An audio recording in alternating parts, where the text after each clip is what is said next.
One of those legislators, who was also a realtor in the northern part of the county, approached me following that session.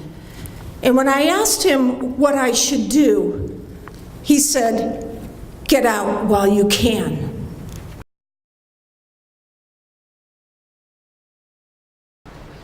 Okay, let's go on the record.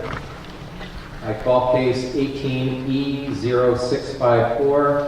This is the petition of Wall Hill Wind Energy LLC for a certificate of public convenience and necessity. My name is Dakin Leakates. I am an administrative law judge with the New York State Department of Public Service and the Public Service Commission. I'm based in our Buffalo, New York offices. I would like to thank the Village of Silver Creek and the Silver Creek Central School for the use of this facility today. We are here by notice of the Commission Secretary issued January 29, 2019. That notice is on the Department of Public Service website under the documents for case 18E0654 and states that on October 12, 2018, Wall Hill Wind Energy LLC filed a petition with the New York State Public Service Commission requesting issuance of a certificate of public convenience and necessity, a CPCN, pursuant to Public Service Law Section 68 to build and operate a wind electric generating facility. The facility is expected to produce approximately 100 megawatts of electric generating capacity using wind turbines located in the towns of Villanova and Hanover in Chautauqua County. The facility will include 29 turbines, 23 of which will be built in Villanova and 6 in Hanover. In addition to the turbines, the facility will include an approximate 25.6-mile, 34.5 kilovolt, mostly underground electrical collection system, and a new substation to interconnect with the National Grid 230 kilovolt system in the town of Hanover.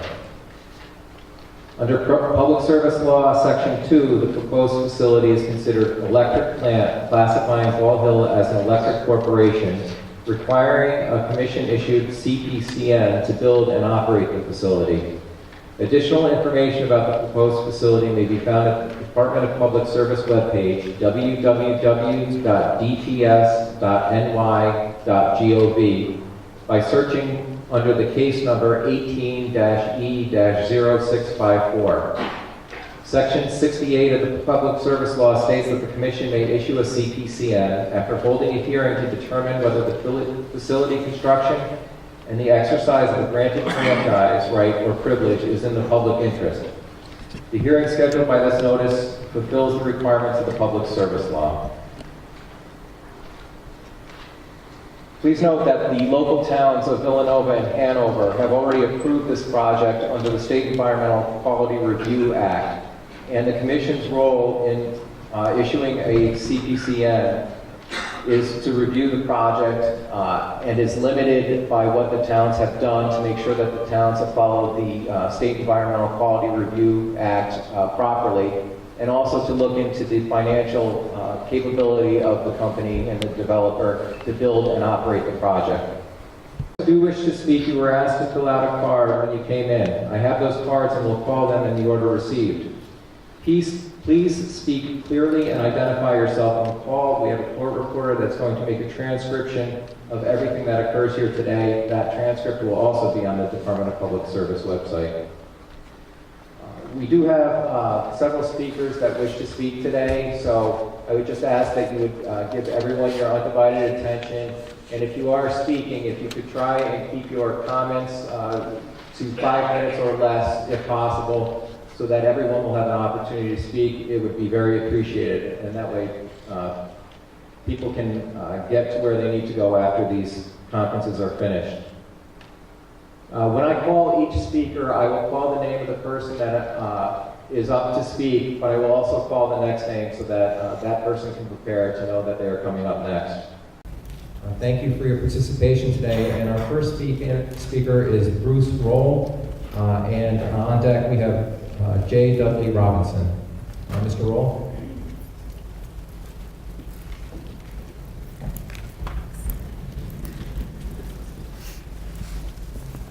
Good afternoon. My name's Bruce Roll. I'm a resident of Arkwright and a property owner in the town of Hanover. I have some comments about our experience over the last 6 months with the Arkwright Summit Wind Turbine Tower project, and I believe there are many parallels and things like that that will apply to the Ball Hill Wind Turbine project. These comments are from me and my wife. We are opposed to the CPCN for the Ball Hill Wind Turbine project because of the negative health impacts to Chautauqua County residents and the negative environmental impacts to Chautauqua County. Arkwright was a beautiful, healthy, peaceful, and safe place to live. Areas unaffected by agriculture and agribusiness appeared to provide natural habitat for birds and wildlife. There may even be areas of undisturbed natural habitat or pristine forests in various stages of growth throughout the county. In February 2017, clear cutting began for the Arkwright Summit Industrial Wind Turbine Tower project. Thousands of trees and supporting vegetation were clear cut and destroyed from Leona to Center Road and into New York State forest land to the south. Since that time, we have not seen any bald eagles land on our property or in our neighborhood to feed or nest. Last summer was the first summer in about 30 years that we did not see a single bat flying in our backyard for the entire summer. Since the 500-foot tall industrial wind turbine towers were activated in September 2018, we have noticed unusual and disturbing sounds and tremors inside our house. At times it sounds like a loud jet engine inside our house. At other times the tremors are so strong the entire house shakes and vibrates. Symptoms of sickness that coincide with the tremors include headaches, nausea, migraine, visual distortion, and insomnia. Even though the Arkwright Town Board, EDP Renewables, GHD Engineering test and report that everything is within normal limits and acceptable, our health and our home have been destroyed. The weather radar footprint of the Arkwright Summit Wind Turbine Tower project is further evidence of the stain that is about to spread like a cancer to Cassadaga via the Cassadaga Wind Turbine project and to Forestville as the Ball Hill Wind Turbine project. Stop the distortion, stop the disruption, stop the destruction by these wind turbine companies of everything that is beautiful and healthy in Arkwright, Chautauqua County, Western New York, and New York State. This is a man-made environmental disaster and public health crisis. Arkwright was destroyed. It was a beautiful, healthy, peaceful, and safe place to live. It has been changed from an AR1 agricultural residential area into a toxic industrial site. The siting and activation of the Arkwright Summit Industrial Wind Turbine Tower project showed a total disregard for the area, its residents, the environment, wildlife, birds, bats, eagles, endangered and protected species, bird flyways, and international bird migratory routes. 500 to 600-foot industrial wind turbine towers are not environmentally compatible. Worldwide, they are intended for remote areas. Here they destroyed thousands of trees and supporting vegetation to accommodate the project. Clear cutting destroyed the fragile areas of the watershed of the largest freshwater resource in the world. In addition to the jet engine noise disruption and proximity to the operating turbines, shaking, tremors, and vibrations cause 6 symptoms at distances from the wind sites. Symptoms that are characteristic of exposure to low-frequency, high-amplitude sound waves that travel distances above and below the ground include headaches, nausea, migraine, visual distortions, and insomnia. The military is experimenting with weaponizing invisible and audible sound waves to disable and debilitate enemy personnel. We have experienced the jet engine roar and the tremors inside our house, which is a mile, more or less, from 12 turbines. Without warning, the entire house shakes and vibrates so strongly, it's like living in a drum. The weather radar footprint of the Arkwright Summit Wind Turbine project may be further evidence of the toxic range of the turbine sound waves. Again, there's a stain on Arkwright and Chautauqua County that is about to spread like a cancer to Forestville as the Ball Hill Wind Turbine project and to Cassadaga as the Cassadaga Wind Turbine project. Stop the deception, stop the corruption, stop the destruction. No wind turbines in Chautauqua County, Western New York, and New York State. The Arkwright supervisor and town board appear to be incapable and unwilling to address the problems they have created. Their suggestion to mitigate the problems were to close your curtains, draw your drapes, lower your blinds, and call an exorcist.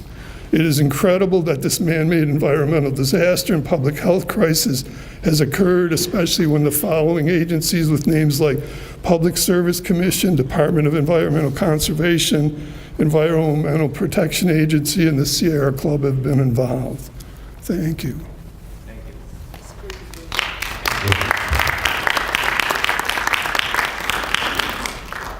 Next I have J. Dudley Robinson and then John Conway. Yeah, my name is Jay or John Dudley Robinson. I live at 9200 Round Top Road in Forestville. Right off the bat, somebody asked me the other day, why are you against the turbines? I said, number one, they're 70% funded, they're 30% effective. Do we really need them? Why are we doing this? But I would like to zone in on one particular item, and I think the rest of the items will be pretty well covered by the other people that are here, but I guess in two words, trespass zoning. Our town board of Villanova and other towns are writing laws that allow for trespass zoning. To trespass means to cross the line or border of someone else's property. Wind turbine companies and towns do this by way of setting distances from turbine to residence. What they ignore is the distance from turbine to property lines. This results in an overlay area on the property of people that aren't signed on to the project. It's a taking of land for free. The free taking exposes the unsigned landowner to potential hazards and loss. The components of trespass, what are they? Ice sling, blade failure, noise both in the audible range and also in the infrasound ranges. This taking of land for free or trespass zoning causes a reduction in use by the unsigned landowner to enjoy the property he owns and what he pays taxes on. Bigger turbines mean bigger trespass. GE Wind Company instructs their employees to remain at least 1,300 feet from a 400 or 500-foot turbine unless necessary. Vesta recommends 1,640 feet distance for their employees. What about the landowners when the turbine is only 600 or 700 feet across the road from the property line? Would you even walk the road? Would you want anyone or yourself to be anywhere on the affected frontage? When a portion of unsigned property becomes restricted use due to the hazards, the property value will also certainly be reduced. This devaluation of property, along with the change from a rural to an industrial setting, certainly adds insult to injury.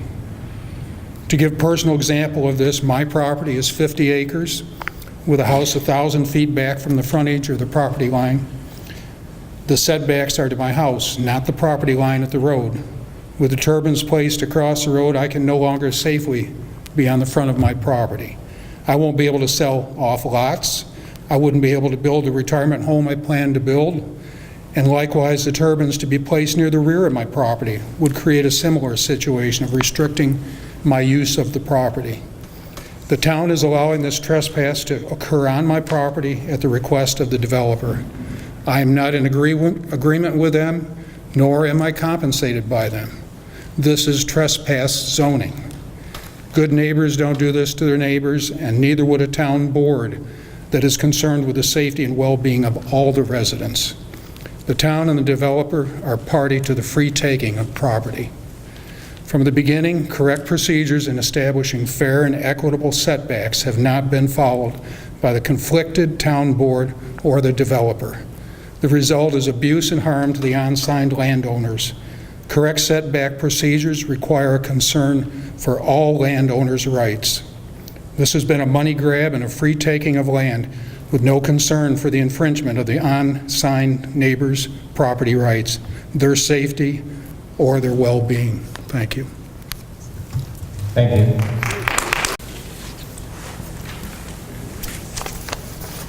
Hi, my name is John Conway. I'm from St. Clairville, New York. I lived in Villanova for 31 years, and my mom still resides there after 47 years. I am very angry to see what has and is continuing to happen to my friends and residents of Arkwright Wind Project. The unbearable noises these people have to put up with, the shadow flicker in their homes, their lives are being totally destroyed. They cannot be in their homes in peace, they cannot sleep in peace. This is causing mental and physical health issues. You cannot compare the noise that the wind turbines make to anything else because it's a non-stop noise, unlike leaves or a car going by. We live in a rural community with no background noise to absorb the noise they make. The acceptable noise level for people to live, enjoy their homes and lives should be 25 decibels with a peak allowance of no more than 35 decibels for 1 hour intervals. No more than 3 times a day, otherwise they should be shut down automatically until a solution has been found. And if a solution isn't found, it should be a violation, they should be fined. And also there should be 3,000 foot setbacks. But for me, I don't want to see or hear them, period. I'm totally against wind energy and its fraudulent representatives, how they wine and dine our town boards, use sleazy car salesman tactics on landowners, mob tactics when they feel resistance. There's a total scam at the cost of the residents that live near these monstrosities. When a town resident brings up a problem or an idea for a solution about the wind turbines, they are greeted with disrespect and by a deaf ear by town members, board members. You might as well be talking to the wall. These projects have little to no benefit to most town residents. Arkwright wants to build a new town hall that costs us several $100,000. Also, the town of Charlotte wants to build a new town hall. The town hall holds courts a few days a month and the board meeting once a month. And it's only open to limited hours per week. So it really doesn't benefit, it only benefits board members and people at court dates, not a real resident benefit. Arkwright is going to lower property tax by 8%. That's around $50 to $100 a year. Savings, not much benefit for the residents. $200,000 to $300,000 a year doesn't leave much for road repair. Again, not much benefits for residents. The town of Villanova said they were very happy to be under budget for 4 years in a row. This year they had enough money in reserve to buy a new plow truck. So it sounds like they don't really need the Ball Hill project. This is a want by town boards, not a need. And also to have 2 more projects like this going in our county with similar town boards and wind turbines that will be 100 foot taller just should not be allowed. I feel sometimes like an outsider in my own township, but in reality we are not. We're just trying to preserve what we have from the destruction from outsiders who have convinced insiders, residents and board members that this is the best for our town. We are the resistance and we will keep fighting against big wind. Thank you.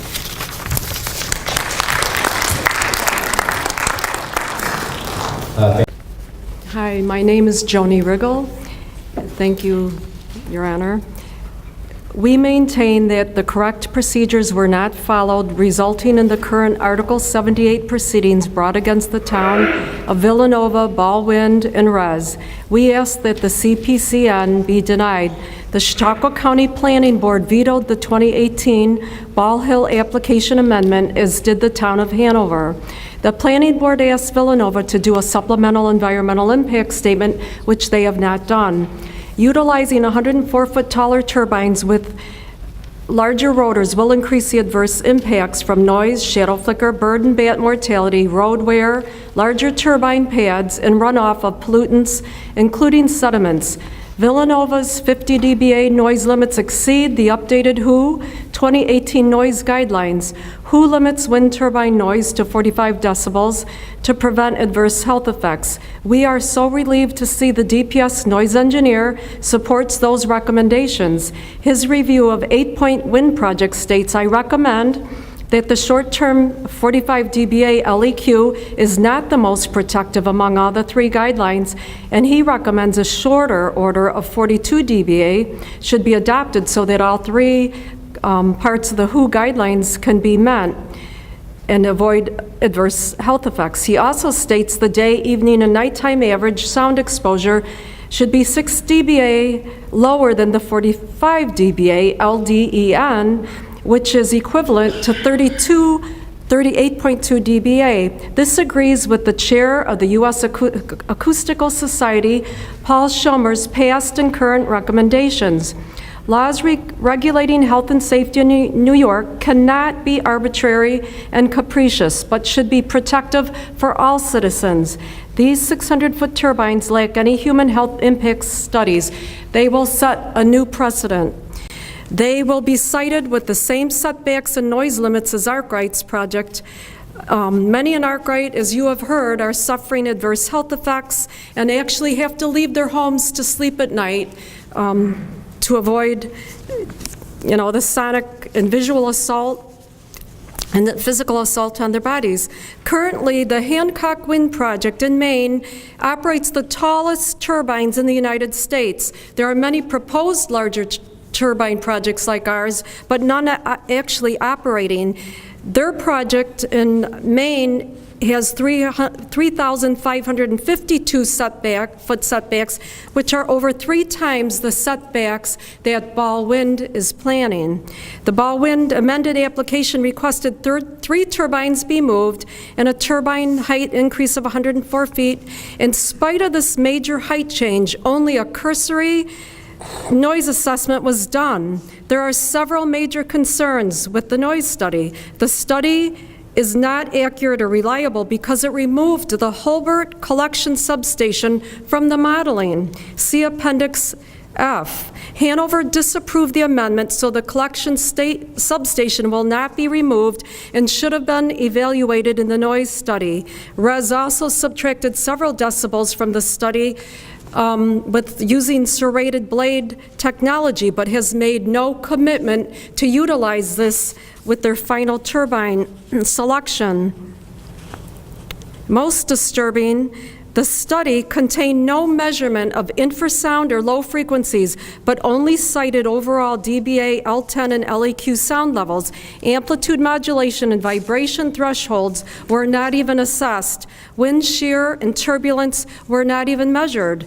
This is grossly negligent since the low-frequency noise, infrasound, vibration, amplitude modulation are the most problematic aspects of wind turbine noise, which will only be increased with 104-foot taller turbines. Studies by noise engineers Pedersen and Mahler confirm that the taller, more powerful turbines produce substantially more low-frequency noise. Infrasound and low-frequency noise must be measured for sensitive receptors. I noted on the CPCN petition for Ball Wind that they submitted the Appendix O noise study, and it was dated from 2015, which modeled smaller GE 116 turbines and Vesta 110 turbines, not the requested 599-foot Vestas 136. The background noise monitoring was done 11 years ago by Hessler in 2008. It has not been updated or made available for review. You cannot find it anywhere on their website. What are they trying to pull off here, I wonder? Updated shadow flicker modeling estimates an increase of 11.6% for 28 receptors will receive over 40 plus hours of flicker. 17 receptors now will have 30 to 40 hours of flicker. 30 receptors, 20 to 30 hours of flicker. The state recommends less than 30 hours. RES offers no plan to use the very available Vestas shadow flicker detection technology for these most unfortunate residents. Decommissioning plan, excuse me. Ball Hill's decommissioning plan estimate was not updated from 2016, in which they evaluated the smaller 495-foot turbines. It allows net decommissioning that only provides $22,705 per turbine, which adds up to less than $1 million. I heard Mr. Lyons say $1 million was the estimated financial surety bond. That is woefully inadequate. Decommissioning estimates for these larger turbines falls around $250,000 per turbine. Hence, the full decommissioning estimate would be approximately $7.5 million. Net decommissioning should not be allowed. It is too risky. as decided by the Siting Board of New York State and the DPS for Cassadaga Wind. Salvage, resale value, and labor costs are constantly changing. Remember, there's a reason these companies are limited liability corporations. Communication signal studies. No updated communication signal studies were done for these taller turbines. There are residents in the area who depend on signals to send daily pacemaker readings via phone or internet connections. Any interference could prove a matter of life and death. There also, admittedly, there will be increased bat mortality and bird mortality from the increased heights, but there were no defined plans to mitigate or curtail. More residents will also deal with loss of property value, amenity, and view sheds. There also, admittedly, there will be increased bat mortality and bird mortality from the increased heights, but there were no defined plans to mitigate or curtail. More residents will also deal with loss of property value, amenity, and view sheds. The Ball Hill pilot is costing the area approximately a $3 million negotiated tax revenue reduction. Even using RES's likely inflated job estimate of 7 full-time equivalent jobs, that equates to $428,000 per job created. A much more realistic 5 full-time equivalent equates to $600,000 per job. The 200 temporary jobs they boast about will likely be the same out-of-state workers that we saw working in Arkwright. I don't know if I can go on. The purported goal is to decrease CO2 levels rapidly and our fossil fuel use. According to some of the latest studies, I lost my thing here. Excuse me, sorry. Okay, a very similar project in upstate New York of 100 megawatts recently submitted their calculation that with a 34% capacity factor, its offset of CO2 emissions would be a mere 0.05% per year. Incredibly, that estimate is generous since New York State's wind capacity factor is only 26%, according to the recent NISO 2018 report. The negative environmental, health, and social impacts of these projects are overwhelmingly significant when compared to the negligible CO2 reductions. Instead, we would likely achieve greater CO2 reductions by just planting some more trees. NISO 2016 and a recent energy study using data from 26 countries have determined that every megawatt of wind energy requires a matching 0.8 to 0.9 megawatt of fast ramping fossil fuel, which in New York is gas. A recent Harvard study found that for wind energy, the average power density was up to 100 times lower than previous estimates by the US DOE and the IPCC. The researchers also found that large-scale wind and solar will require 20 times more land than previously thought. The Harvard researchers also found the warming effect of wind projects in the U.S. was actually larger than the effects of reduced emissions for the first century of its operation. The researchers concluded that large development of wind power would warm the surface temperature of the U.S. by 0.24 degrees Celsius, increasing at night to 1.5 degrees Celsius or 2.7 degrees Fahrenheit.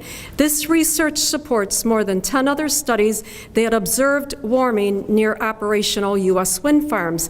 This is a concern for our Grape Belt area, which includes Hanover, Forestville, and Arkwright. Grapes need a very specific diurnal temperature variation. They depend on warm days and need much cooler nights to prevent over-ripening and balance the sugars and acidity. This wind project could severely impact grape quality over time. A recent study conducted by the research at the University of Colorado Boulder University of Denver and the National Renewable Energy Lab, published in Nature, found that wind speed reductions caused by an upwind wind farm decreased electricity generation by its downwind neighbor of 5%, costing the owner at least $3.7 million. The authors note that the turbine wakes have been observed to extend out 25 miles or more for both onshore and offshore wind farms. Wake impacts of neighboring wind plants can clearly have a significant impact on the energy capture, the study concludes. In addition, turbine wakes can induce turbulence that can lead to premature fatigue damage of turbine components. As a result, the original wind plant in an area may face reduced energy production, higher failure rates as other wind plants are built nearby. We have 3 within a mile and a half of each other planned for this area. Ball Wind is directly downwind of Arkwright Summit. For all these reasons cited above, I believe this project is not in the community's best interest, needs much more scrutiny, and necessitates an evidentiary hearing. Thank you.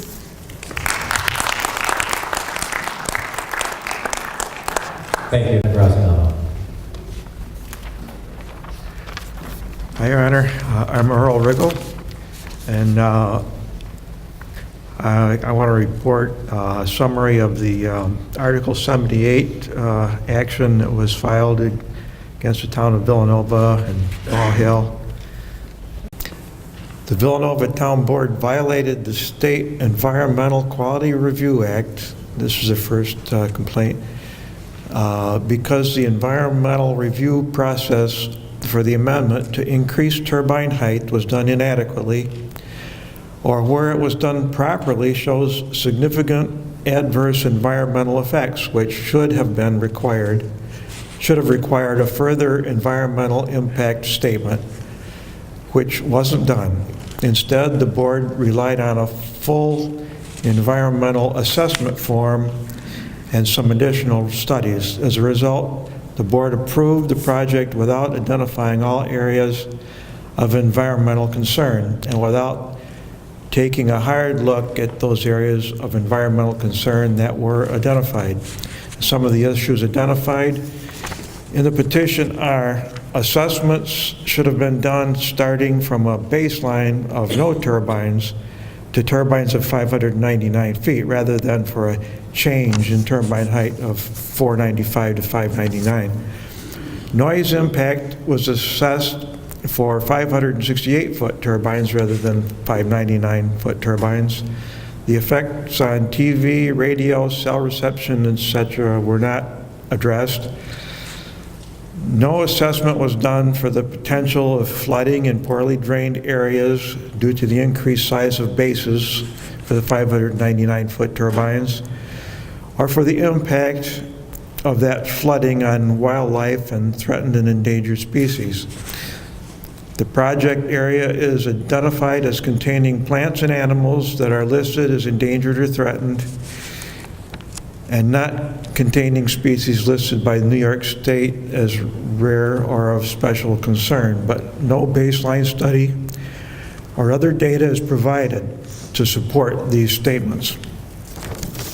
The project area is identified as being generally used for recreation, but there is no documentation regarding the loss of recreational value due to the project.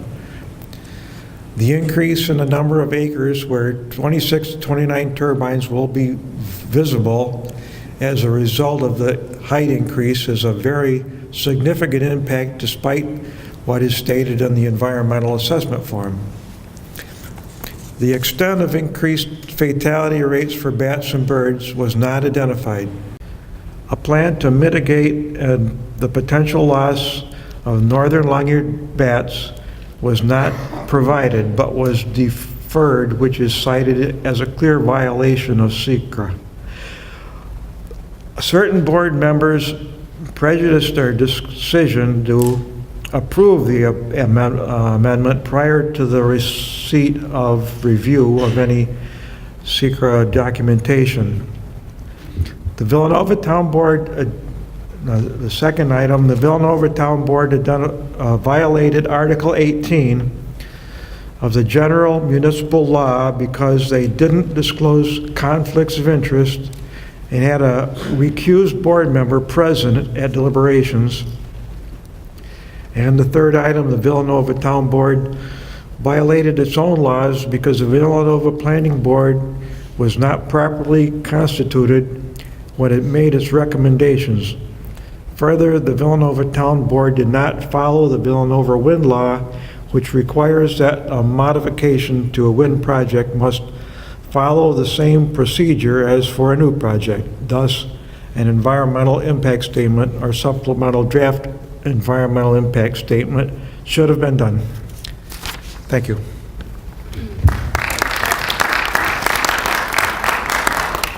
Thank you. Next I have Tina Graziano, and then after is Angelo Graziano. I'm Tina Graziano. Thank you, Your Honor, for this hearing. I'm sharing the lack of ethical procedures that occurred in Villanova and the lack of unbiased representation for the public interest. I wanted to share the info I have with some of the members of the Villanova board. Supervisor Ardillo and member Butcher are first cousins, so they always vote together. We've already heard his 2 pleas to the Chautauqua County Planning Board begging for approval of this project. Member Nate Palmer's mother-in-law and father-in-law have a contract with RES. His wife's sister and husband also have a contract with RES. They will all financially benefit from his yes vote. Board member Sarah has recused herself from the start because of her contract with RES and her father's contract with RES.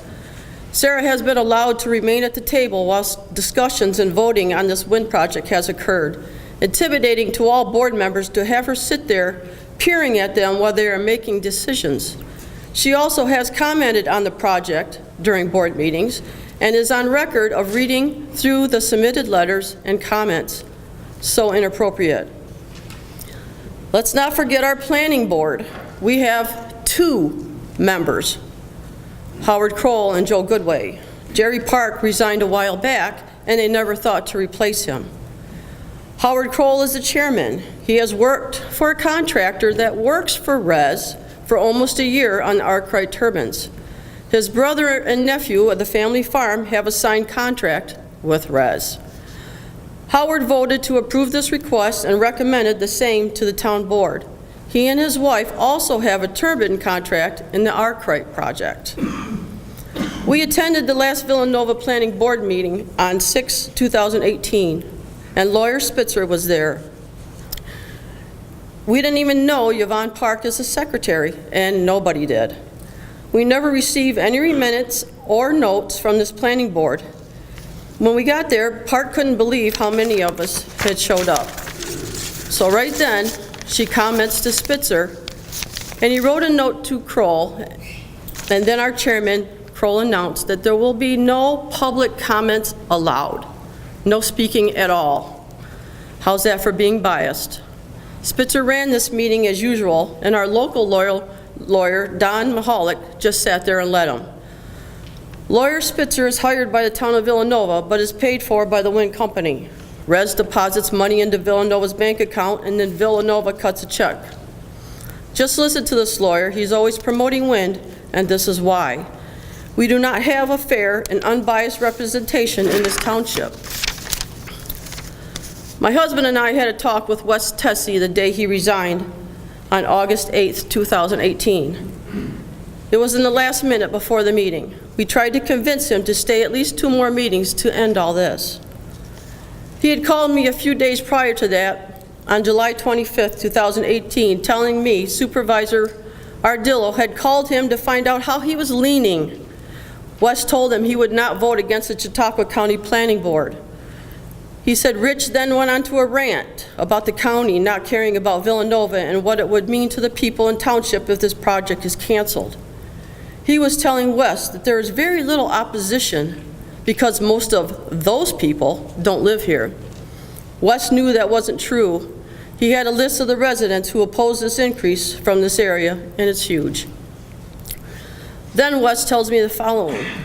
That same call from Rich while on a rant tells Wes that recused Sarah will resign, and we will appoint someone that can vote, and we will take the vote even if you vote no. Wes told me he would never be a part of this board if they do this. Well, Wes never gave them a chance to do this. Then Wes calls Ardillo back the following day and tells him he'll be resigning at the next meeting. Rich went at him again, saying this will delay the project and could be the end. Then Mark Lyons from Res calls him and tells him the same thing. In my book, this is harassment and bullying. But Wes made an excuse of religious responsibilities to force his resignation. It's so disgusting what has happened. Wes also said Nate Palmer should not be voting, but they will not hear of it. After Wes told so many people he was standing up for them, he gives in to the bullying. Minutes before the board meeting on August 8th, 2018, is a closed-door room supervisor and Wes Tessie and others of the board, Yvonne Park and town lawyer meet premeditated plans. Right after Wes resigned and leaves the meeting, Ardillo immediately talks about a new appointment. Former board member Angelo Graziano announces he will volunteer to sit on the board again. Ardillo said former supervisor Yvonne Park, who was seated in the front row, was interested and we should get her. They all voted to appoint her. She is the mother of this project, and the vote was a shoo-in. This all has been premeditated to ensure a yes vote against the county and against a huge population of opposition in Villanova and Hanover. The Chautauqua County Planning Board has 11 officials that do the needed research before voting. Villanova Town Board has only 4 votes. They only had four votes on this massive project in order to override our county planning board. That's 4. Not one member of this board is on the party list on the DPS site. Why? They don't want to know anything, and they probably have no idea what it is. Angelo was on the party list during his term in order to receive the important information needed. At the time, and still to this day, former supervisor and now board member Yvonne Park talks about Mark Lyons making personal calls to her. This is being biased to the hilt. She's in it, hook, line, and sinker, and expects all to be in it with her. So much so, she'd rather please Res than the taxpayers and residents in this township. She and the board have divided this community. Our board members hang out the Res vehicles in the parking lots and totally walk past us like we have the plague, and we're the ones that pay the taxes. It's disgusting, and that's where Yvonne, right after she took the oath to represent all residents, and Councilman Nate and his wife and his in-laws all went to the Res truck right after that meeting. I have the pics included that I will submit later. I'm asking you to deny the CPCN, grant us an evidentiary hearing, and make Res do a new environmental study to prove the health and safety at 1,000 feet from our homes. Thank you.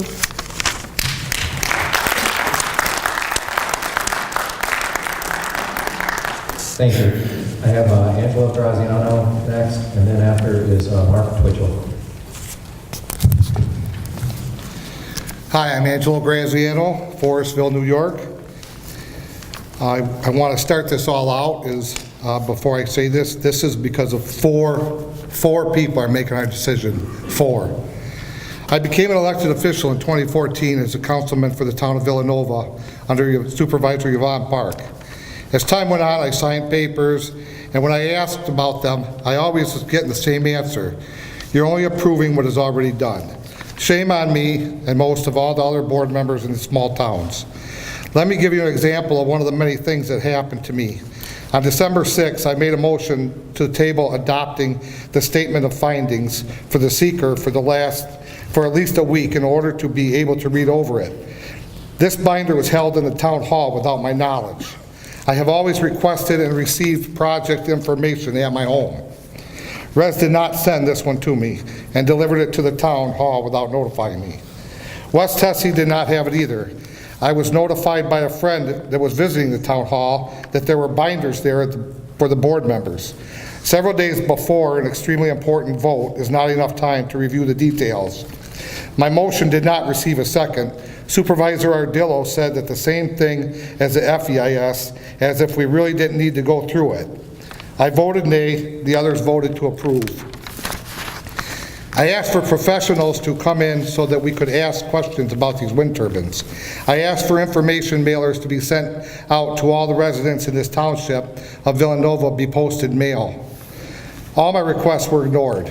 I asked for more time to read the SEIS, the FEIS, the draft host, and the final host agreement. We needed more time to study them.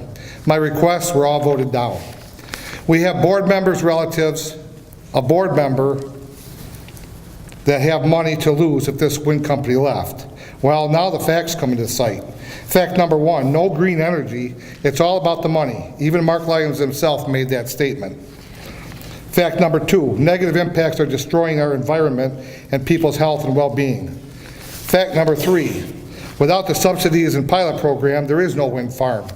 So the burden of the taxes are never really lifted off the residents. Fact number four, these cannot run without hundreds of gallons of oil and lubricants. Fact number five, no experts up to now have declared that these things are safe, but instead it's just the opposite.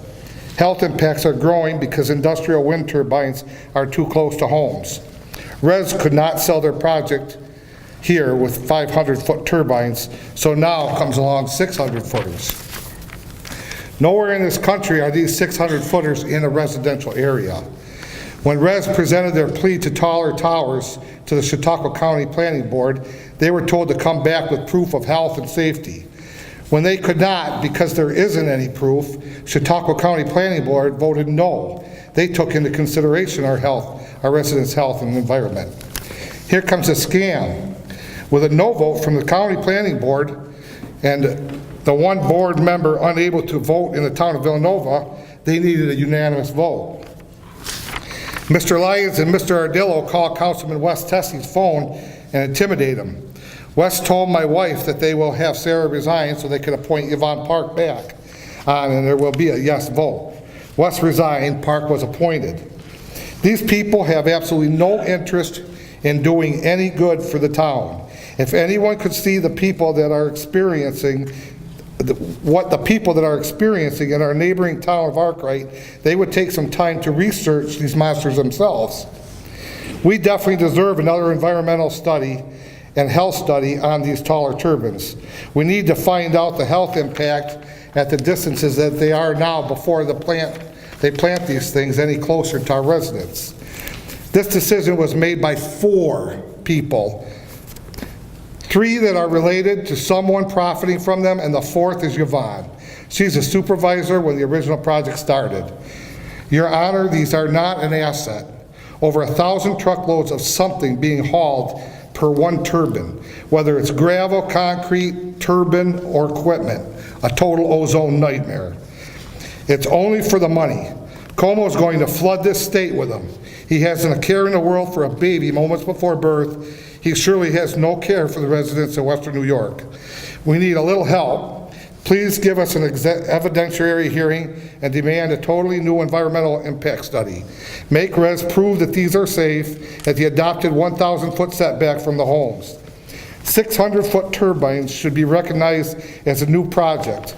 Even the second town in this project, Hanover, voted unanimous no in order to protect their residents. Thank you, Your Honor.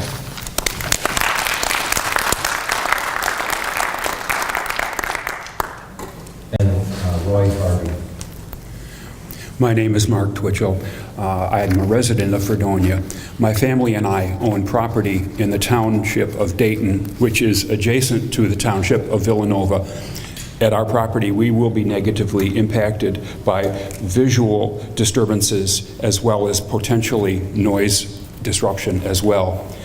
First, I want to thank you, Your Honor, for your adjudication in this and other matters in Chautauqua County.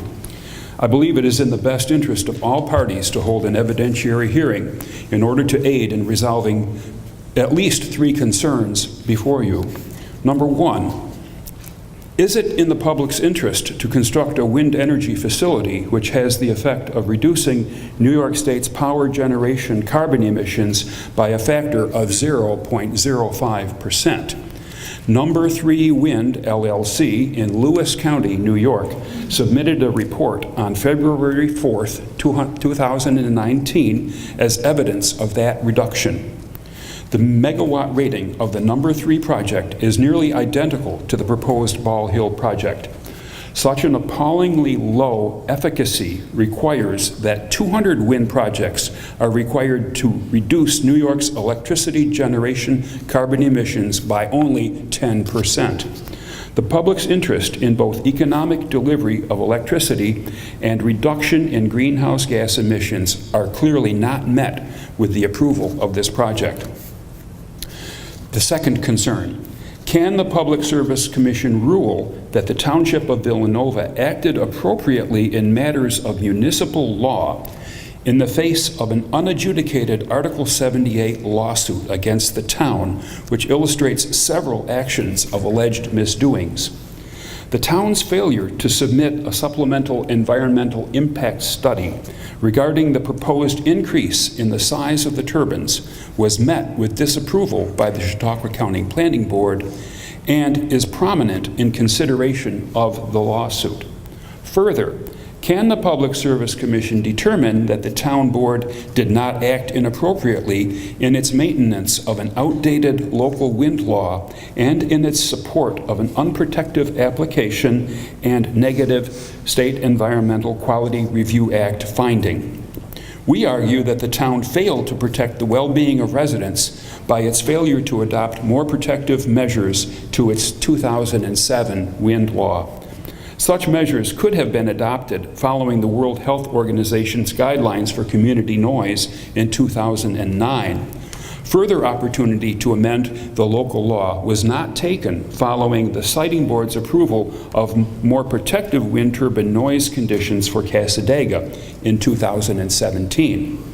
As a result, the applicant has provided a decibel noise metric which allows exceedance of sound pressure levels known to cause sleep disruption and annoyance, and does not offer comprehensive modeling of infrasound, and does not include provision for measuring turbine noise amplitude modulation. In addition, the minimal post-construction sound monitoring protocol does not include infrasound and low-frequency noise.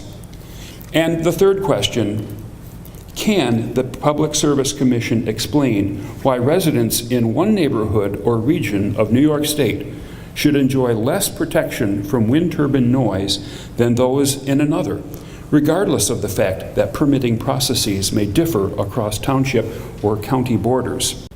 The testimony of Department of Public Service Sound Engineer Miguel Moreno Caballero in the matter of 8 Point Wind LLC on January 22, 2019, contains many references to the inadequate protections of the noise conditions approved for Cassadaga when compared to the requirements of compliance with WHO 18 standards. Mr. Moreno Caballero concluded that he would recommend the more stringent WHO limitations for that project in Steuben County. The letter of deficiency signed by Siting Board Chairman Rhodes on January 2, 2019, in the application of Canisteo Wind LLC includes citations calling for adoption of WHO 18 in the certificate conditions of that project, also in Steuben County. Let there be no mistaking the non-conditional statement by WHO in its findings that exposure to wind turbine noise in excess of 45 dBA LDEN is associated with adverse health effects. Thank you.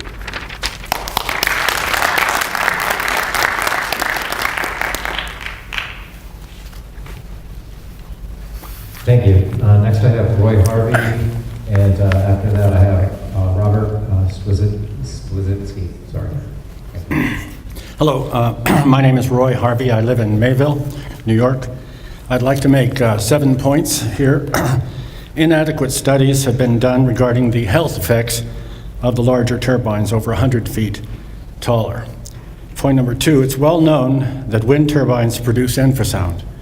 It's produced by the gigantic blades passing the pole, upwind, that is, in a 180-degree arc. The taller the pole, the greater the swath of infrasound. Audible sound is the whoosh noise that our neighbors in Arkwright hear, constantly hear, which can be a terrible nuisance. But it is the sound that we can't hear that has the known negative health effects on living organisms, including ourselves. Number 3 point, each organ in our body has its own acoustical resonance. Most under the 12 hertz in the infrasound. It's shining right in my eyes. As I say, each organ in our body has its own acoustical resonance, mostly under 12 hertz in the infrasonic. Can the person that's filming move the camera so that the light is not pointing in the audience's eyes? And anyone in the audience's eyes, so that would require you to either film from behind or from the side, please. Are you okay, sir? I'm okay. All right, let's go back on the record. Mr. Harvey, we continue. Okay, point number 3 again. Each organ in our body has its own acoustical resonance, mostly under 12 hertz. That's the infrasonic range. All of the organs in our bodies have an acoustical resonance in the infrasound range. The human eye, for example, resonates at 18 hertz. That's just below the threshold of human hearing. Disturbances in the eye caused by infrasound is well known, as are the infrasound levels that resonate within the brain to produce fear, anxiety, anger, and so on. Point 4, infrasound under 20 hertz has been recognized and used as a weapon. Infrasound was found to produce a wide range of ill effects to the heart, lungs, hearing, and sleep deprivation. As a weapon, however, it didn't have the same ill effects on everyone. Not a reliable weapon. And so the same appears to be the case with industrial wind turbine infrasound. The military abandoned the weapon, we're told, because it didn't have a kill effect the same with everybody. Number 5, many of the people in Arkwright, as well as their animals, are suffering from infrasound. They exhibit the classic symptoms extensively documented in the CIA and Defense Intelligence Agency declassified documents on infrasound, as well as contemporary academic studies dating until 2006 and more recently, causing sleep deprivation, nausea, irritability, ear whistling, that's in addition to tinnitus, headache, fatigue, and suicidal thoughts. Point 6, studies of the debilitating effects should be further studied. At what wind speeds do the industrial-sized wind turbines produce the most dangerous infrasound? Who is the most vulnerable? What studies have been done to ascertain the effects of infrasound on specific areas or people, children, elderly? 7, the wind industry ignores these and many other important questions. It ignores infrasound altogether. New York State goes along with this, ignoring the negative effects of infrasound when the scientific studies so readily exist. It is tantamount to condoning the use of residents as guinea pigs, people deprived of informed consent. Point 7, and the last, continued acceptance, installation, and operation of giant infrasound turbines constitutes a crime against humanity. Unless further studies are done and informed consent is obtained specifically regarding infrasound. The 10 articles of the Nuremberg Code state that, quote, this is the Nuremberg Code, 1947, individuals should have the legal capacity to give consent, should be so situated as to be able to exercise free power of choice without my third page. Essentially, what is occurring is that These people are being subjected as guinea pigs without these further studies, and they should be halted. And this applies to the specific determinants here because you have raised or are applying to raise 104 feet, and the effects are not clearly understood at all. Thank you.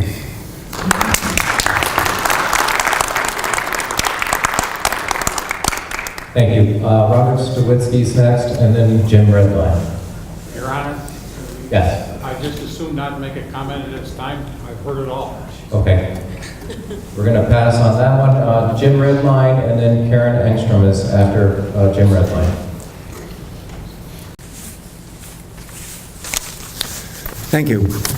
I wasn't going to say anything until I got the economic benefits sheet here and how the project is going to bring $1 million a year to the towns of Hanover and Villanova, including $450,000 in pilot program funds. Well, Hanover and Villanova are going to split that, correct? The other $550 million, or I'm sorry, $1,000, where does that go? Probably to the landowners. The other one, the 70 to 90 full-time equivalent jobs during construction, that'll last for what, a year? Then we're done. 5 to 7 full-time jobs for what the residents have to put up with? Negligible. And here's one. Increased energy production from the taller turbines translates into higher wind energy lease royalty payments for landowners. What about the neighbors? How's this going to affect them? You know how it is? It's going to drive them out. Their land is going to be worthless. Nobody's going to want to buy it. They're going to want to go. Just look at Arkwright. It just doesn't make a lot of sense. You wake up in the morning, you got the noise. It's constant. It doesn't go away. When one turbine is down, the other ones make up for it. The noise is there. I've got 5 of them within 2,000 feet of my house. 5 of them. These things are giants. You look out the window, there they are. They jump right out at you. The poor neighbors of all these people who are going to be the landowners, who are going to receive the $1,200 a month stipend or whatever they get here, are going to get nothing. It just doesn't make sense. In Arkwright, we get an 8.5% reduction on our taxes. 8.5% translates into $155.70 for me. I gladly give you that or double it to not have to deal with the windmills. In closing, the needs of the many far outweigh the wants of the few. Thank you.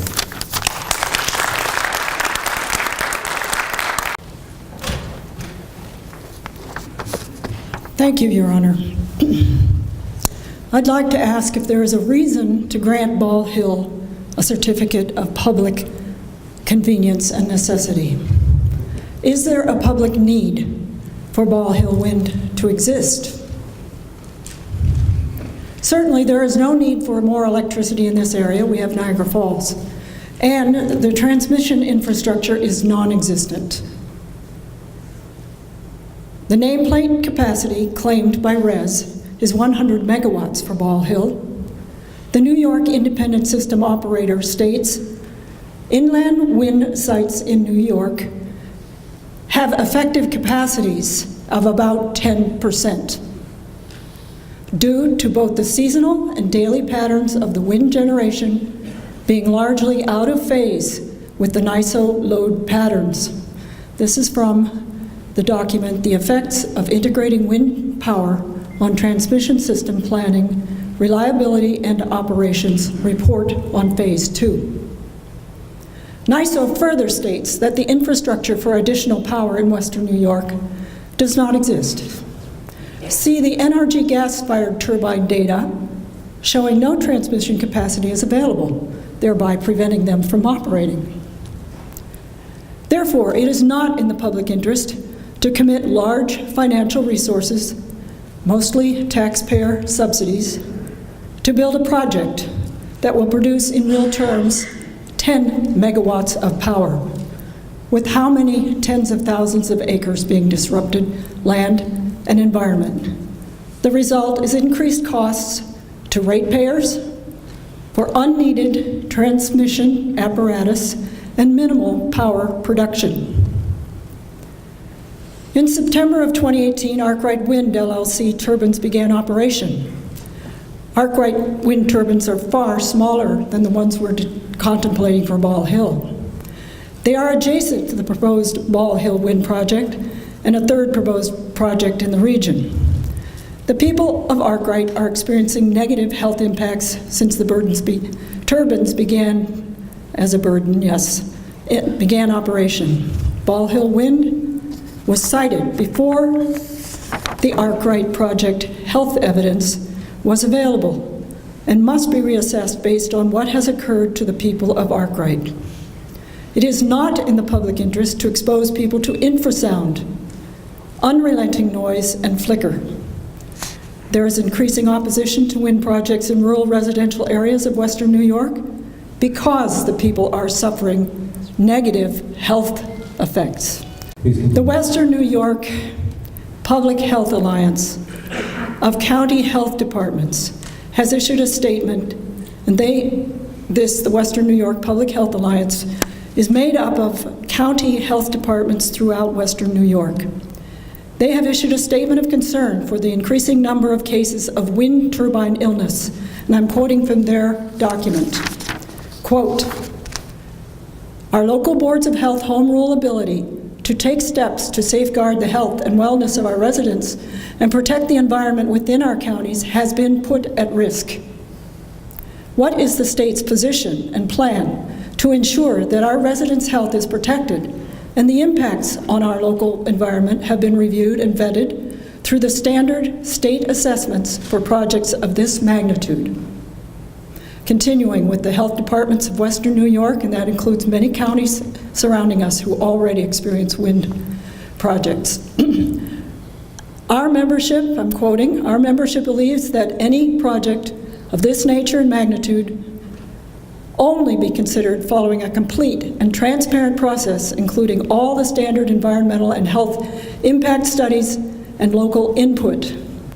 The Western New York Public Health Alliance, lacking both the resources and expertise in this very broad matter, believe it is both reasonable and prudent to require a full seeker environmental review of all turbine projects.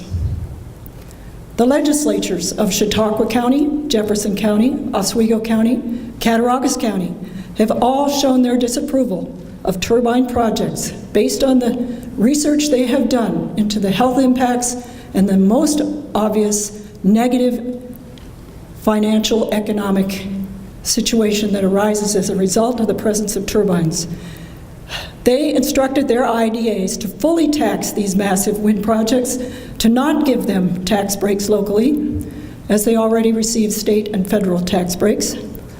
In their no pilot resolution, all four legislatures state, and I quote, "Wind energy projects, regardless of their capital investment, produce few permanent jobs for the local economy beyond their construction phase, result in little secondary expenditure in the local economy, do not produce a multiplier effect in the regional economy, and might well have a negative economic effect on all host communities."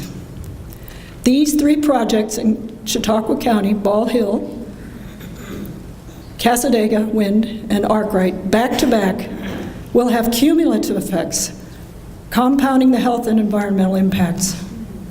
Ball Hill will cost ratepayers more, will degrade the value of the homes of the residents, and will have negative effects on their health and well-being. Because correct procedures were not followed, because electricity rates will increase as a result of paying for low power producing wind projects and long distance transmission, with greater loss of power the farther it is transmitted, and because the health and well-being of the residents is at risk. Therefore, we ask that the certificate of public convenience and necessity be denied, or beyond that, if this is still to be considered, that we be allowed to have an evidentiary hearing to hear all the evidence that should be provided for our protection and well-being. Thank you.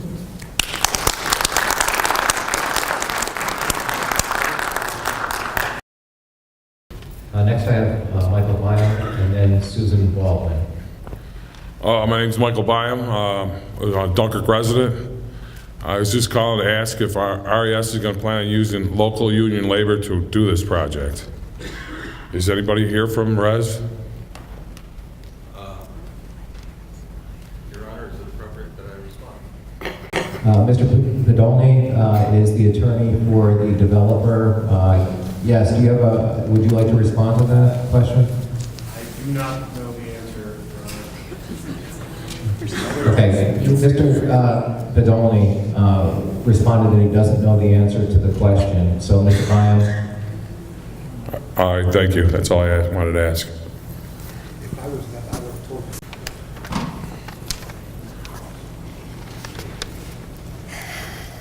Good evening. My name is Susan Baldwin.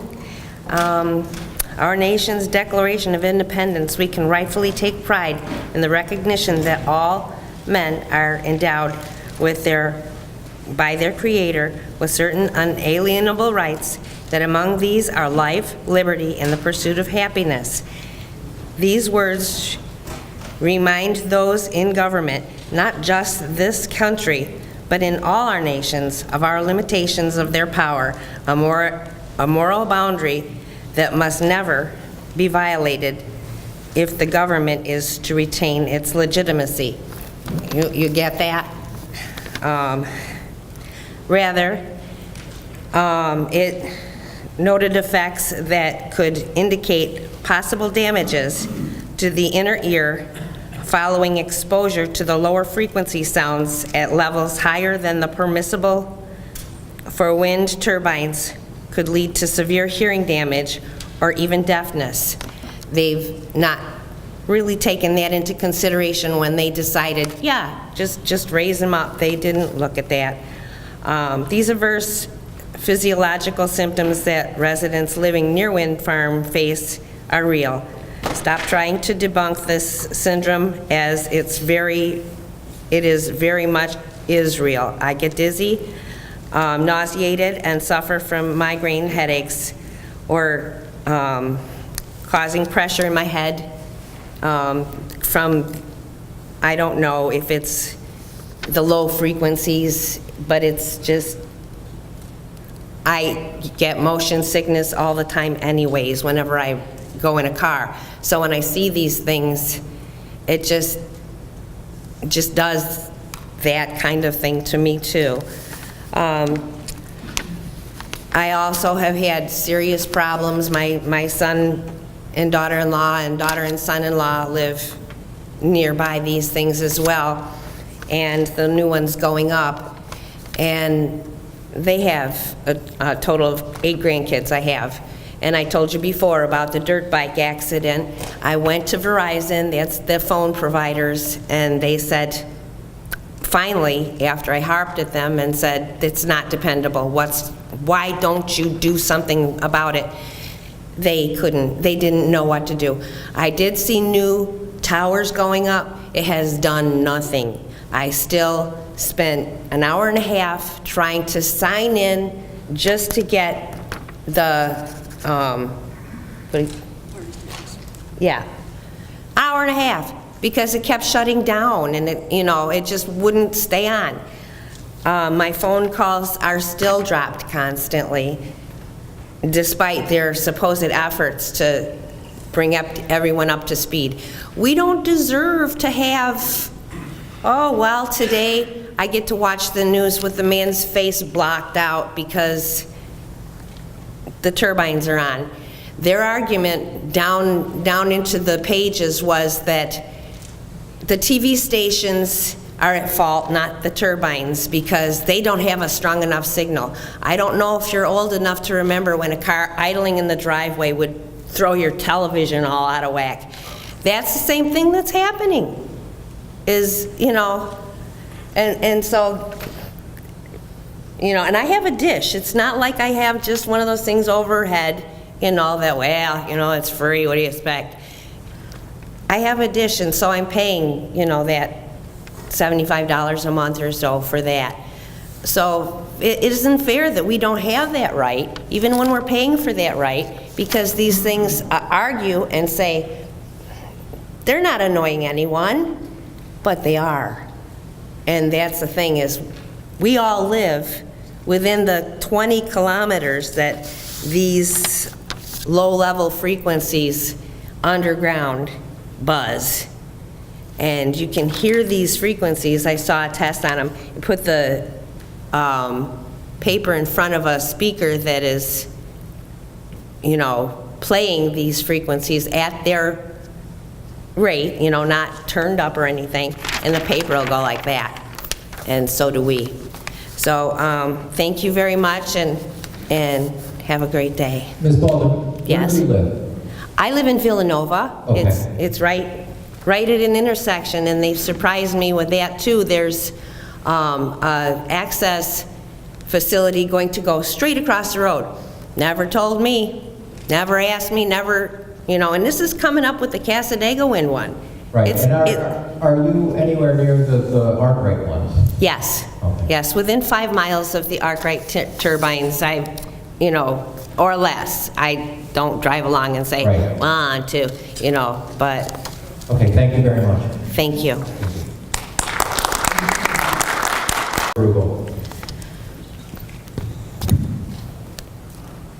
Hello, thank you for being here for us.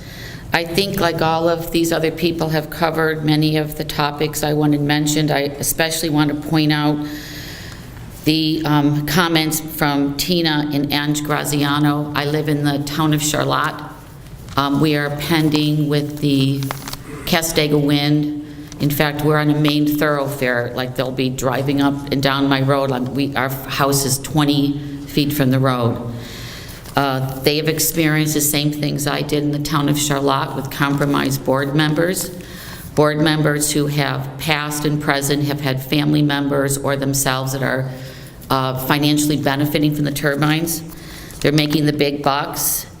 And I think what a lot of people may not even realize, that every single person behind me in this room, we are all paying it through our tax dollars through NYSERDA to enforce Governor Cuomo's goals of that 50 by whatever his goal is, to make sure that we have wind turbine energy. So we're basically all paying for it, and many of us are not going to benefit it. We've had our home up for sale. The realtor has finally realized that a lot of the problems happening in Arkwright are now imploding onto the town of Charlotte, because people are aware that the turbine projects are coming and people are hesitant to buy. We did not renew our contract. We let our contract lapse because we're basically kind of stuck there. They wanted us to drop our price by $30,000. They thought it would move the property quicker. She has stated, she works with Howard Hanna, she has stated that there have been a lot of effects of this going on in the town of Arkwright. The properties are not moving the way they should be, whereas the rest of the county is pretty hot due to people moving into the area. The last lady who just spoke was talking about cell phone. Ironically, just before I left my home, DFT, that just finished laying the fiber optic cables, they got a big grant, and they were laying fiber optic cables, and in fact it cut short Graziano's. Unfortunately, they ran out of funding, and Graziano's are, I don't know, 4 miles they cut off, so they're not even going to get the fiber optic. For the since May, we run a home business. I rely on my internet, don't even have television, we don't have a satellite. We've had intermittent problems. Last week, didn't have computer, my cell phone doesn't work a lot of the times too. We are contracted with AT&T. Today, an AT&T tower is down. So that was part of the problem. But everybody I have spoken with DFT Communications, including the tech who was at my door just as I was leaving, said, oh yeah, the turbines are affecting your wireless communications. I also have an IT background. I have a degree in information technology, and I know that to be a fact. So already we're looking at, and many of us would be looking at, having to pay higher rates. I'm looking at possibly joining the fiber optic network just to solve my problem so that I'm not dropping signal, 10 times a day and unable to connect. I also just want to state that NYSERDA especially, if it was not for them funding the turbines, this wouldn't even be comparable. They couldn't even compete with oil, gas, and hydro. We already know last year, 2018, Jamestown Board of Public Utilities was served with notice that they're going to be having to raise electric rates for the people within their electrical communication area because they're basically having to fund the turbines. So the very few people who are making money are the people on the town boards, very often, that sign these contracts. They're the ones making the money. I can't sell my house. Now I'm finding out I have to pay more just to be able to connect to the internet. And that's the way it goes. And I just want to also say before I finish, I don't want to take up time, I really wish they would look into what's happening, this big grant that came through for fiber optics to get everybody on the internet. It's not really going to help a whole lot of people out there that got cut short, like the Grazianos. And lastly, this time of day to hold a meeting is not really, doesn't work for people that have 9-to-5 jobs. There was a friend of mine who was supposed to be here. She actually lives on Route 20 in the town of Sheridan. And her property, her 20 acres, the back of her, she sees all the Arkwright. They've got like a little less than 20 acres. And since the winter started, especially with all the leaves off the trees, they're awakened every night by these turbines. In the town of Sheridan, they ban turbines there. So even people outside of the contracted areas with the turbines, they're being affected financially and with nuisance. And that's something that really needs to be considered. She just found out today. I just told her 2 days ago. She said she didn't see it. She doesn't get the paper. But I think this time of day, Judge Lee Cakes, if you could, I think it would be better if you held these later in the evening so the people that work 9 to 5 can be here, because most of us are old. Thank you. Please let your friend know about the other ways to comment. I will, and I'm trying. And here's the thing too. Since I got involved with all the turbine stuff, I have friends, neighbors, people that I used to do work for. They won't talk to me because I'm not green, and I'm a very green person. I've lost business. I've gotten flack from people. It's caused division in our community, and many, many people. And I think what's happening too with this gal, whose name I don't want to mention, I said I wouldn't mention her name. Her husband is in a business that he's concerned that people will cut him off. And that's happened to many of us here in this room, and I know that for a fact. But this is so important to me that it's, in fact, one of the people I used to do business for is now on our town board. And it does. It's divided our community, and people are angry, and there are people that aren't talking to each other. It's turned into like a civil war. And it's not that, if somebody makes money, good for you. But if you're making it at the expense of me and my neighbors, then that's not cool. It's not right. And particularly when I went through the town of Charlotte, it was 2008, 2010, when we were working at, we didn't even have a zoning ordinance at that time. And they were doing the wind ordinance right along with the, just a whole town ordinance, building and all that sort of stuff. And Mr. Spitzer was involved with that. And he was coaching them to 1,000, and I knew back then that this was the wrong way to go. There has been collusion on many levels with the town boards, and this is a seeker. Town of Charlotte is the first Article 10.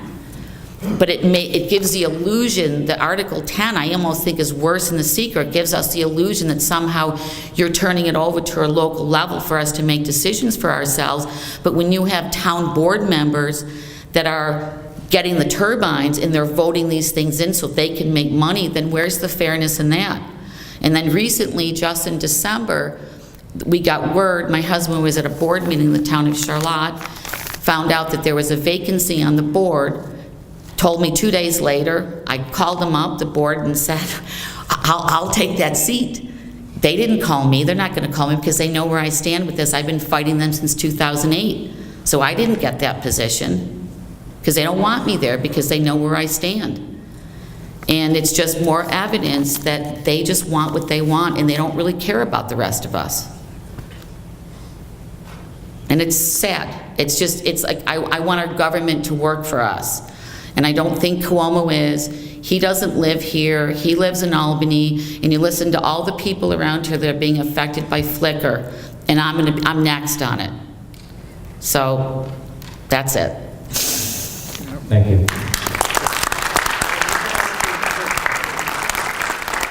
Lynn Bedford.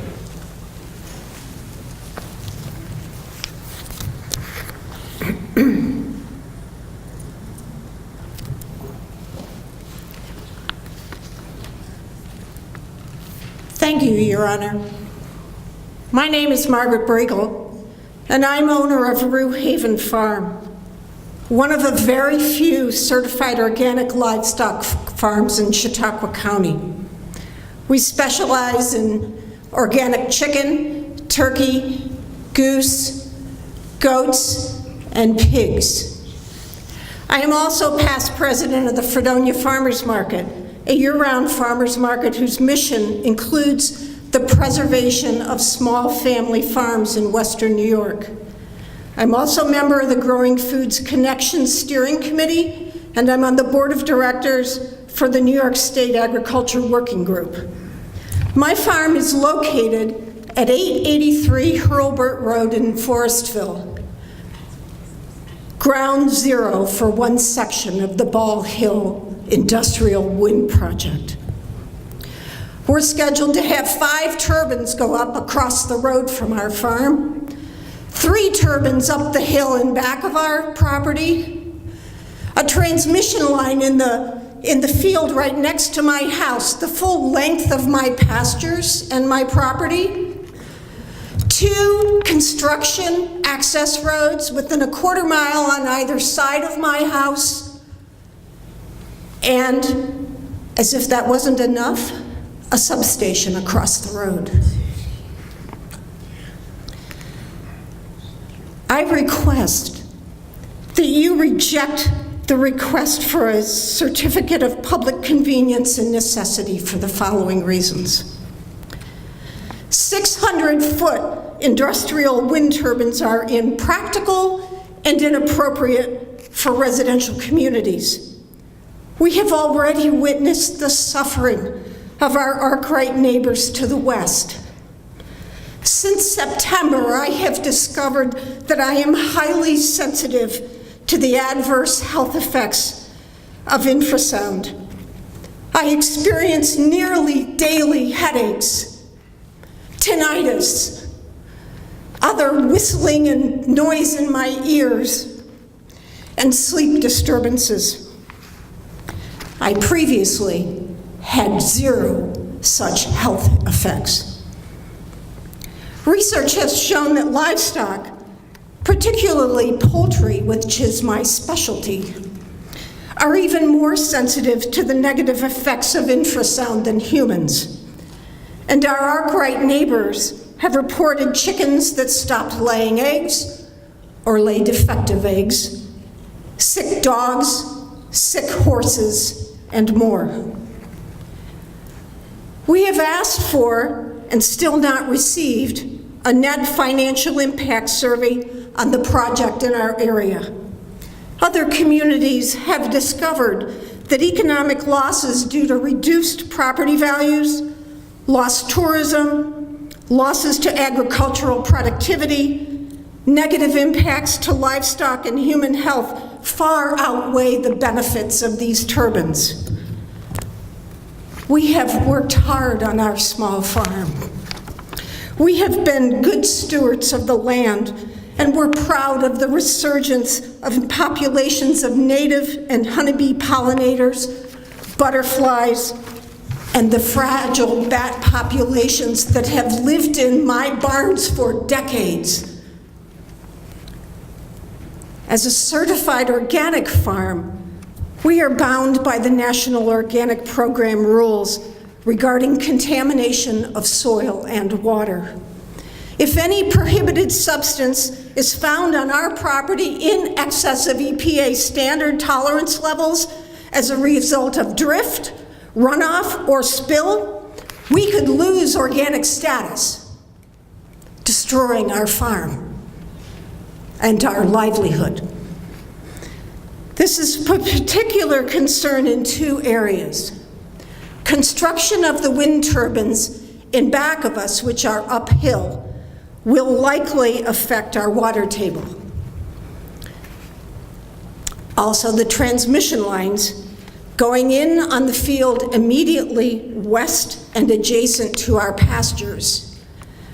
RES has indicated in their application that they liberally use herbicides to be used in land clearing, and runoff from that field directly affects our property.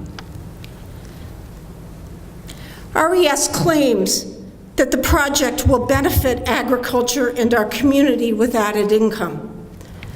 It is apparent that they specifically targeted, I know these leaseholders, they're my neighbors. They specifically targeted larger acreage farms with aging owners, farms that are struggling financially, taking advantage of a very vulnerable population. This is not a reasonable strategy for stimulating agriculture in our area, and the decline in property values will eliminate the small benefit to a few. In fact, the large farm across the road from us, which has signed contracts for 2 wind turbines, immediately listed their farm for sale following the Villanova vote to approve the 600-foot expansions.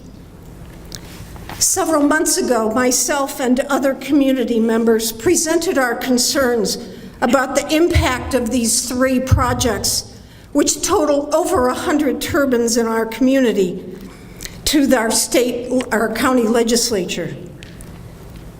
One of those legislators, who was also a realtor in the northern part of the county, approached me following that session. And when I asked him what I should do, he said, "Get out while you can."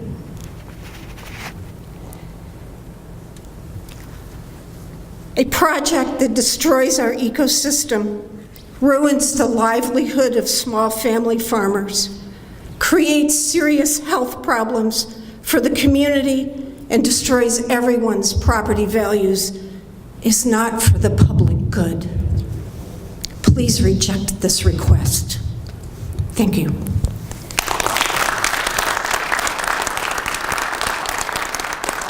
Thank you.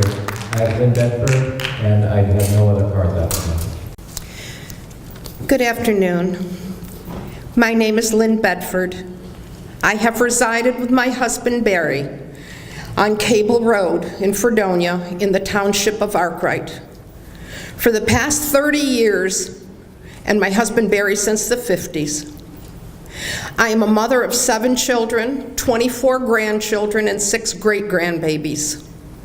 I raise organic fruits and vegetables, nuts, chickens, and avocados in and around our 3 greenhouses set on 3 acres of property. I have an excellent record of health. I take absolutely no medication, nor smoke, nor drink. I just received my bachelor's degree in May in theology. I was a traditional midwife for 15 years and then went on to care for the elderly for this next 7. I am now retired.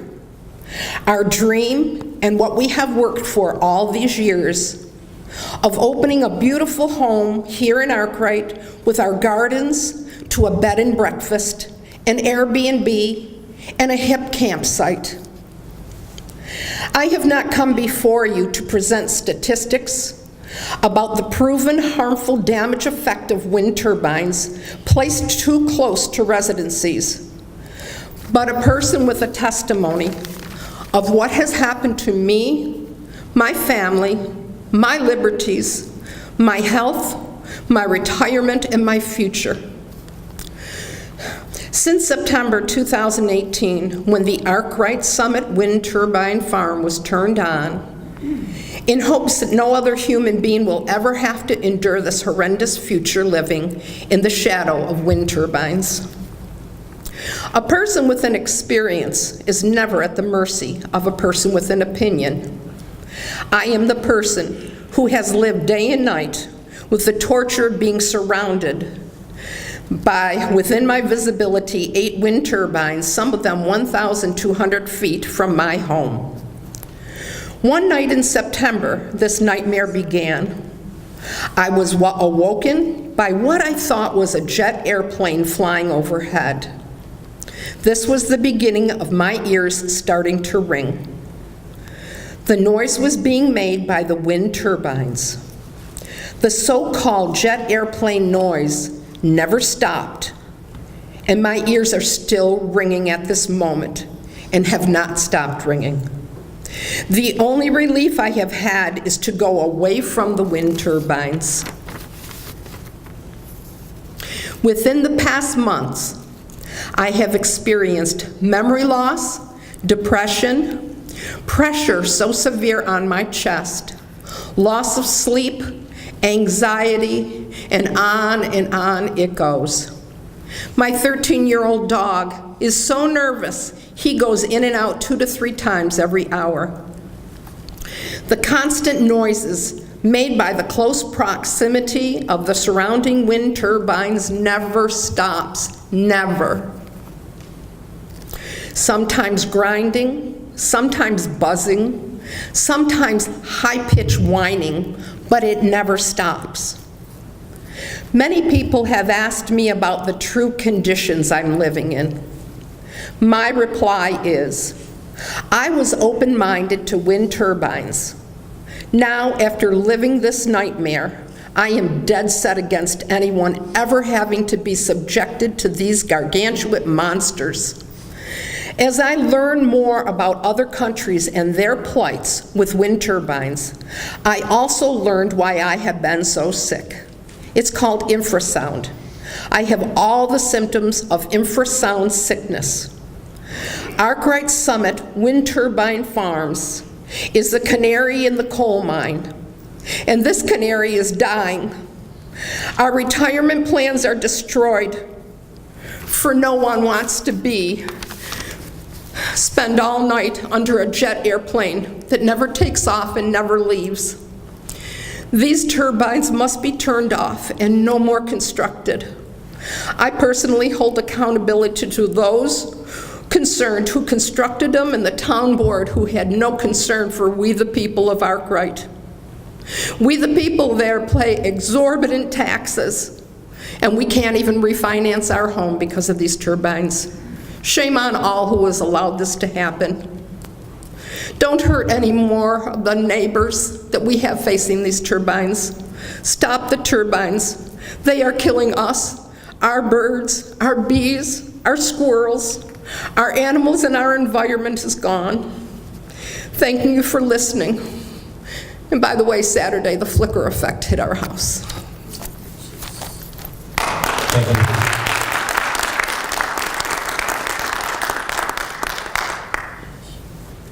That concludes the public statement hearing portion of this proceeding. We will go off record in a minute, at which time I would ask that the attorneys for the Department of Public Service staff and the developer come to the front row here, and we will start the procedural process. But let's take about 5 minute to 10 minute break. Thank you. We're off record.